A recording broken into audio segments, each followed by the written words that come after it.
চন্দ্রমল্লিকা যারা করেছেন তাদের গাছে মোটামুটিভাবে ফুল ফোটার সময় হয়ে এসছে। অনেকের গাছে কুড়ি মোটামুটি ফাটবে, আবার অনেকের গাছে কুড়ি মোটামুটিভাবে এখনো বের হয়নি, এমনও পরিস্থিতি রয়েছে। যারা শেষ পিঞ্চিংগুলা মোটামুটিভাবে নভেম্বরের শেষের দিকে করে ফেলেছেন তাদের কিন্তু এখনো গাছে সবে কুড়ি বাড়ানো শুরু হবে। আর যদি কিছু গাছ থাকে যেগুলি, আর পুনে ভ্যারাইটি যেগুলি রয়েছে সেগুলি কিন্তু ফুল ফুটে গেছে। আমার কাছে যেমন রয়েছে পুনে ভ্যারাইটির গাছ। এবছর আমি চন্দ্রমল্লিকা খুব একটা ভালো করিনি, কারণ চন্দ্রমল্লিকা আমি আগেও বলেছি হচ্ছে একটু ভেজিটেবল গার্ডেন্সের দিকে একটু নজর দেওয়া হবে, আর শীতেরকালীন গাছ এবার তেমনভাবে করা হয়নি। তো আগামী সেশনে অবশ্যই করা হবে এবং সমস্ত কিছু আপনারা দেখতে পাবেন। আর তার সঙ্গে সঙ্গে কিন্তু অবশ্যই আমার পুরনো যে ভিডিওগুলি রয়েছে চন্দ্রমল্লিকা সেগুলি আপনারা দেখতে পাবেন, প্রচুর পরিমাণে ফুল হয়ে থাকে। তো এখন বিষয়টা হচ্ছে যে সমস্ত গাছগুলিতে ফুল ফুটেছে সেই সমস্ত গাছগুলি সমস্যা দেখা দেবে, যেই সমস্যাগুলি সেগুলো হচ্ছে কুয়াশা। কুয়াশা যদি শীতকালে পড়ে থাকে গাছে ফুলে, এবং রাতে কুয়াশা পড়লো সকালবেলা রোদ উঠলো, সেটা কিন্তু গাছের জন্য যেমন ভালো, ফুলের জন্যও কিন্তু ভীষণ ভালো।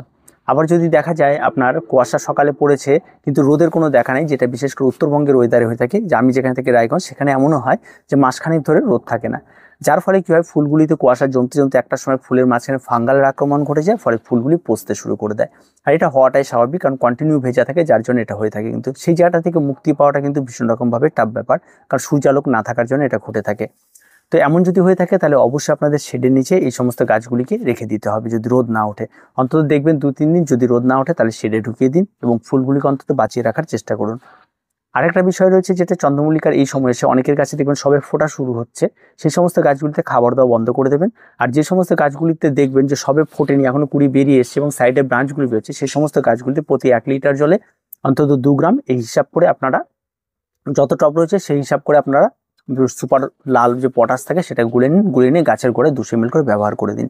এটা ব্যবহার করলে কী হবে, কুড়ি তো মাঝখান থেকে একটা বড় বেরিয়েছে, তার সাইড থেকে যে কড়িগুলো রয়েছে সেই কড়িগুলি পরবর্তীতে কিন্তু তার বেরিয়ে আসা এবং ফুলের সাইজ কিন্তু ছোট হয়ে যায়, সেটা কিন্তু এই পটাশ ব্যবহার করলে হবে না, এবং সেটা সুন্দরভাবে বেরিয়ে আসবে এবং সেই ফুলগুলি বড় হবে। তার ফলে যে একটা ঝেঁকে ফুল আসা ব্যাপারটা থাকে সেটা কিন্তু হবে। আর সেটা কিন্তু অবশ্যই আপনাকে সেই প্রয়োগটা কিন্তু এখনই করে দিতে হবে, অন্তত যদি একবার করেন একবার, আর দুবার করলে কিন্তু দুবার আপনারা করতে পারবেন। তাই ফুলে কুড়ি ফেটে গেলে কিন্তু আর করবেন না এটা। আর এটা লাস্ট মিনিট সাজেশন বলা চলে, এটা আপনাদের লাস্টে করতে হবে সবার।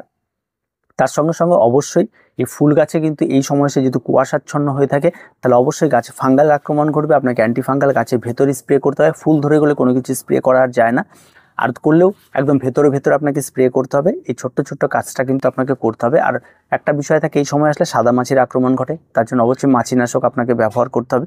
যে কোনো রাসায়নিক বা কীটনাশকের দোকানে এগুলি আপনারা পেয়ে যাবেন। আর ফুলের কালার এখন তো চন্দ্রমল্লিকা খুব তাড়াতাড়ি আমরা চন্দ্রমল্লিকা ফুল আপনাদের দেখানো শুরু করে দেবো যে কত কালারের হয়ে থাকে। আর আমার ছাদ বাগানে যে ফুলগুলি দেখলেন এগুলো আমার ছাদ বাগানে ফোটা মোটেও ভালো হয়নি, কোনোরকম কোনো পরিচর্যা এবছর করা হয়নি। এই সমস্ত গাছগুলিতে ভীষণ রকমভাবে ব্যস্ত ছিলাম, আমি অন্যরকম দিকে ব্যস্ত ছিলাম।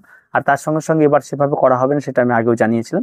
তো মোটামুটিভাবে যেটুকু করা হয়েছে সেটুকু আপনাদের দেখানো হলো, আর তেমন কোনো কিছু নেই। আর ভিডিওটি আজকে এ পর্যন্তই। আর যে সমস্ত টিপসগুলো দিলাম চন্দ্রমল্লিকাতে একটু মেনে চলুন, দেখুন আপনার গাছগুলো কিন্তু অনেক ভালো ফুল হয়ে থাকবে। আর এই টিপসটি কিন্তু মাটির গাছের ক্ষেত্রে আপনারা করতে পারবেন, ঘেঁষের গাছের ক্ষেত্রেও করতে পারবেন, যেটা আপনাদের পছন্দ সেটা আপনারা করবেন। তো আজকে এ পর্যন্ত, দেখা হয় পরবর্তী ভিডিওতে। প্রত্যেকে ভালো থাকবেন, প্রত্যেকে সুস্থ থাকবেন, চ্যানেলটিকে অবশ্যই সাবস্ক্রাইব করে রাখবেন।